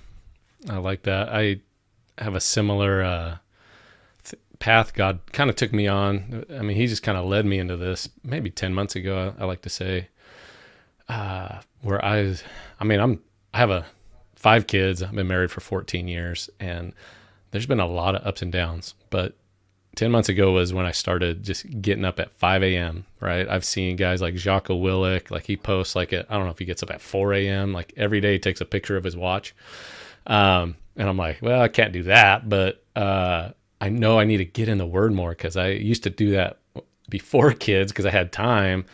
And then now that I'm working on entrepreneurial things and searching for businesses to buy, like my time is just crunch, like it's just used up. And so I just consistently said like, all right, I'm going to do it consistently, and I did it. I just wake up, I like reading, something from Deuteronomy, a chapter, some Psalm, a proverb, and then like gospel, a chapter in the Gospels, and pray. And to me, that has been a game changer. I'm telling you, 3 months after that, I had just more motivation. It's like I had to sow into this part of me, that my spirit that, it took months to kind of get the fruit, but kind of the same thing. Like you got to take the morning time and commit it, because that's the only thing that's consistent is when you wake up, like you got guaranteed you get to choose what you want to do there, because you don't know what's coming in life the rest of the day, and especially if you got 5 kids or whatever, or if you're a busy entrepreneur. So I encourage people to do that same thing and keep it up, Scott. That's awesome. So, and I like what you're saying about just even taking teaching from Joel Osteen. He gets a lot of shade thrown at him a lot, like he's a big target, and he says things that he's not going to be right 100% of the time, and sure, yeah. And we don't know his heart, but I'm kind of to the point where I have my belief. I can learn from fundamental Christian, Baptist people. I can respect a Muslim person, a Mormon person, like different faiths. Like they're not 100% bad. Like we believe a little differently on the end goal, and I think that's important. But there are still people. There's still good aspects to their faith, and I think if we approach it that way, like we don't have to like. I don't know. We can have conversations with those people and not be so freaked out. I feel like Christians, like we're kind of trained to red flag people. And so, you don't talk to a Muslim, don't talk to a Mormon, don't. And it's like, no, we do need to talk to each other and show respect that way. So I like that. I think that we're going to be I said to someone the other day, I think we're going to be very surprised on the day of judgment, who's in and who's out. There you go. Because, even to your point earlier, you're mentioning something that I've often said to folks is that even if you are, giving 10%, sometimes that's not even a believer who's doing that. So it's, a big business owner like, Elon Musk or Donald Trump or somebody who's got billions. Why are they being blessed? Well, maybe they're following God's laws on business and not even realizing it.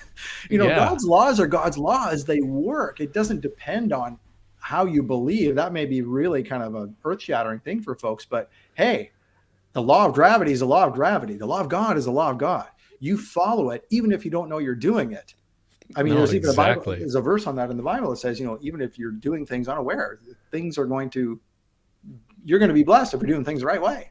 Yeah, I read a book by Rabbi Daniel Lapin, and he talked about that in there. Just Mm. you doing the tithe, like it was like the business principles, like for the biblical something, biblical principles from the Bible, and it was just that, like, yeah, giving. There's something good that comes back to you for that. It's kind of like I like saying, like, if you say you pick a commandment, like you don't lie, right, and you don't even know God, but if you don't lie, your life is that much better. You're just not dealing with all that hurt and confusion you're sending out into the world. Like there is something good that happens in your life. And we know there's, people that are not of faith. They don't lie.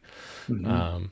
That Yeah. goes as far as the health thing too. I mean, people say, I've heard of folks like when I worked with the Hallelujah Diet and people were turning their life around and their health around with food, choosing the right foods and that kind of thing. We learned that, there's folks in a hospital bed who, atheists essentially, that as long as they thought positively and they say, I'm walking out of this bed, I'm getting out of here on February 15th, this cancer was going to be gone. Da, da, da. Well, lo and behold, it was gone. And people say, oh, that's witchcraft. And you know what? I think God has built us in ways that we don't understand yet. And there's a lot of power that we have to our thoughts and how we speak. And it's kind of like that same thing with the law of God with the entrepreneur who gives and doesn't even know it's going to bless him, but it does. There's a whole lot of principles out there about God that we don't even understand yet, that he's built into us. And yes, we can speak our healing. Yes, we can speak good things into our lives, even if we don't recognize who it's coming from. It will still happen. It's built into us. Whether people call that speaking into the universe or whatever. Well, it's speaking to Yehovah is what it is. Yeah. But it's built into every human. He put it's like software. He just put it in there. Like, and if you Yeah, use that's a good it, analogy. I like if that. you use that software, this, the algorithm works and then out pops the output. Right. Yep, that's And good. and the thing is, we just don't know, right? I mean, I know God even says like his children die for lack of knowledge. Anywhere we have lack, well, now we're missing out on whatever abundance and good things God does have for us because you just don't know. You're doing something wrong against the laws he's put into this earth, right? And so, anyways, that's why I love the Bible. I love the truth. I love hearing from people like you and everybody. It's like, was it Proverbs 27 or 17? But iron sharpens iron verse. So one man sharpens another. Like you just got to keep having conversations and share what you think and hear what other people have to say. Don't just always be the one talking because you're going to learn from that. And then hopefully pick up some principles that are true that bring good fruit to your garden, to your life. So that's awesome. Definitely see eye to eye on that, Scott. Absolutely. Yeah, I love the way you put that. That was beautiful. Like software. Yeah, that's the only way I can think of it. Like I relate to it. It's there. You want to use it because it makes things easier. Mm-hmm. Absolutely. Tell me about your family, and I know we got a funny story about your daughter's Oh, nickname. yeah. Okay. Tell that real quick. So when she was a baby, when so you have 5 kids, you understand this. I've only got 2 kids. You're way ahead of me, but um, when you're changing the baby's diaper to keep them from getting cranky, you talk to them and you say silly things to them and you make little rhymes and make them giggle and that type of thing. So when we were, and it was just sort of the cadence, the way it came out, and we say to our daughter, "You're a sneaky butt from Arkansas." It just kind of rolled off the tongue, and it'd make her giggle. So we'd like, "You're a Yeah. sneaky butt from Arkansas." So anyway, so keep in mind, we're living in Saskatchewan, Canada. If you don't know where that is like right above North Dakota / Montana, right around up there. Real Okay. cold. Cold. Prairie, open prairie, the wind just never stops type of thing. Anyway, so we're up there, never even heard of North Carolina, much less, Arkansas. So long story short, we get here. My daughter's in gymnastics her whole life. Turns out to be very good. She's on the Canadian national team. She actually went to Belgium and competed against a girl who ended up being in the Olympics and this type of thing. And so she was actually very good. And she was actually training to be on the Canadian Olympic team while we are down here, living down here. She's about 14, 15 years old at that point. And she was about to go up to Canada. She was training in Montreal to be part of the Canadian national team, and the Olympic trials were 1 week away, and she broke her elbow, which was unfortunate. But so that one piece of, I'd never seen a girl so angry in my whole life. But anyway, anyway, so that was one part of the story, but as sort of a detraction. The main part of the story to do with this stinky butt from Arkansas thing as a baby. She was competing and at these competitions at high levels, she was, at the top of her game at 14, 15 years old, and colleges start looking at you, that type of thing. And they send scouts to the gymnastics competitions. So after one of these gymnastics competitions, usually the coaches from different colleges will come up and say, hey, my name is so-and-so from this college. Maybe we'd like you to come down and take a look at our college and take a look around. And maybe we'd like to talk to you and, see what the future holds. No promises, that type of thing. So this one college scout has her business card in hand. She's brand new at doing this, doesn't know she's not supposed to do this, but she did it anyway. And then once it's out of the bag, it's out of the bag. She comes up to my daughter's coach and says, hi, my name is so-and-so from the University of Arkansas. We want Sydney to attend and we're going to give her a full ride. Like that. So it's like, okay, I guess we're not going to say no to that. And lo and behold, long story short, she ends up going to the University of Arkansas. This kid from Saskatchewan, Canada, who comes down with her because her dad got a job in North Carolina. And 20 years after we started calling her Stinky Butt from Arkansas, this is why God had us do this silly little rhyme with this little baby, was because she was going to be going to the University of Arkansas. And now she's there today, working on a doctorate to become a physical therapist. Awesome. You guys spoke that into existence. It's sort of like, this is crazy. Another thing happened like that, just real quick, how we got down to North Carolina. God just kept showing me things from North Carolina. I'd hear a news story about North Carolina, a radio show about North Carolina. I keep coming home and tell my wife about this. This is kind of bizarre how this is happening. And then lo and behold, we end up in North Carolina. Family wise, what have you kind of learned? Like, what we say, you were married 26 years. Yeah. That's kind of rare in this day and age. So what was the backbone behind that? This longevity here. The secret of it? Okay. The secret of it is my wife, who, thank God, she had, her parents were divorced and she was very young, like 2 years old. She's seen divorce. She's seen all kinds of crazy stuff, alcoholism and all this. And she decided, nope, when it's time, it's time. And when I marry, it's forever. I mean, barring any kind of infidelity, it's going to be forever. So that is the fortunate thing I have with my wife. She's not just going to get tired of me one day and leave. So that's one thing. So that's to my wife, Jody. She is the main reason for that. But it's just being patient with each other and being willing to work together. And, something we found just during COVID, we both started working from home. We thought, oh boy, this is going to be challenging. But no, it wasn't. It was the greatest thing. We get to have lunches together. We get to reacquaint ourselves with each other, because, as you're growing up with, bringing your kids up, sometimes the husband and wife relationship kind of takes a back seat. You're just trying to raise the kids and give them the best opportunity. And there's only so much time. So now that our son is 19, our daughter's 23, we've, sort of, wow, it's almost like we're newlyweds again. We're getting to know each other. This is great. So it's staying on the same page. I think teaching your kids and being diligent about, teaching them, especially as us guys, really, when we're doing something like the Torah, to teach the kids that we are commanded to do that. And we don't just leave it up to our wives, which often happens in Western society. I think guys, we've got to take that responsibility. And so, whenever it came time to teach the Bible and things like that, that'd be my job. And my wife would do the rest of the homeschool stuff. But, and granted, she did most of the homeschool stuff and usually it's, most of the Bible stuff, but we have a role to play. And I think that's something guys are forgetting. And that's really I think is the kingpin of what's going on in the world these days is men are not taking their responsibility in the home seriously. They're not doing the way the Bible says it should be done. And that's really a lot of cause of a lot of the issues we've got today. So I would say just, if we learn things about the Bible, teach it to our children and be diligent about it. I think that's it too, is just being consistent. Consistency is probably the greatest thing. Make sure you're consistent so the kids see that there is a way to do things and it's not just an easy out if you don't want to. I love what you're saying. I think my wife has the more consistent strength, and she does the homeschooling. She does a lot of the teaching, and I'm waking up to like my responsibility, really, to be honest.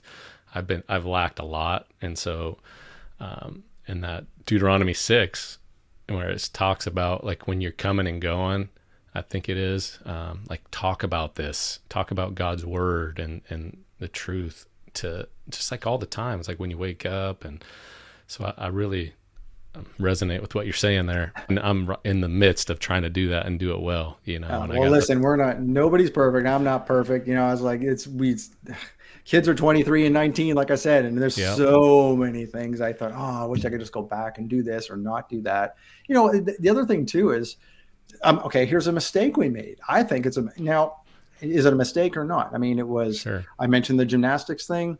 My daughter got a full ride to a scholarship, you know, to a school. And at the time we were international. She was an international student because she was still Canadian. So that scholarship was worth over $200,000. Wow. So, you know, okay, was that a mistake or not? But in the meantime, a lot of the competitions were on a Sabbath. What do you do? That type of thing. By the way, speaking of God keeping us on a short leash, that one time when my daughter broke her elbow before the Olympic trials, that was the one time we allowed her coach to have a special, just a regular training session on a Shabbat. Interesting. And we got a call while in the middle of Shabbat, come get Sydney. She's broken her elbow. So that was a hard lesson, and I honestly think there was a lesson there. But anyway, so what I'm saying is, with sports, parents, be careful with sports. Yes, you know, if your kid's good at stuff, what do you do? Yes, it can get them a scholarship. So, okay, so you have a competition on Shabbat. What do you do? We tried to do the best we could, where if we're staying at a hotel, you know, as Torah observant believers, we don't want to pay for things on Shabbat, right? So we tried to pay for it before. And if we're going to a meal, we bring our own food. You know, being vegans for many years, you know, you kind of prepare your own stuff anyway, because, you know, it's kind of what you do. But so we brought our own food. We would try not to go to a restaurant, make anybody else work, and just trying to stay out of everybody's way in the hotel as much as we could, so that at least we were trying to obey the Torah as much as we could. So in that, you know, the kids see that too, as, you know, parents, your kids will see this. So make sure that you're thinking, especially on Shabbats and things like this, where there's a challenge of, here's a worldly thing we're doing and it falls on the Shabbat. Now what do you do? Now you have to be creative and do the best you can.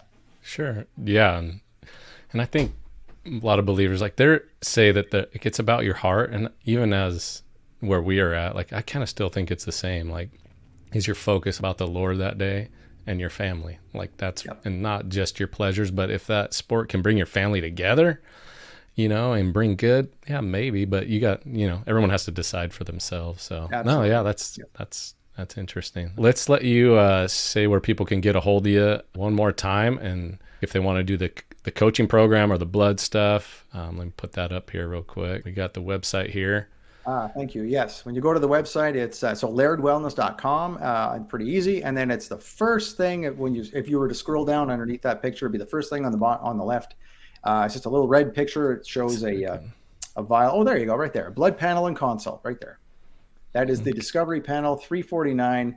And then, of course, you have the option if you want to do those spike protein extra panels or extra markers, you can do that as well. So that's where that is. And if you want to dive right into the 8-week program, you know right away you want to do it. That's simple too. LairdWellness.com/8 weeks. All run together, 8 weeks. LairdWellness.com/8 weeks. And you'll see a way that you can contact us. We'll talk about it and see if it's right for you, because some folks, it's not right for them. So we like to talk to you first. That's awesome. I really appreciate this conversation today, Scott. And so this concludes episode 2 of A Father's Flame podcast. Subscribe and share this out to others who might need to hear this. So, and finally, be strong in the faith, lead your family diligently, and keep learning to be successful in your business and be a good steward of your temple, your body, because you only get one. And so until next time,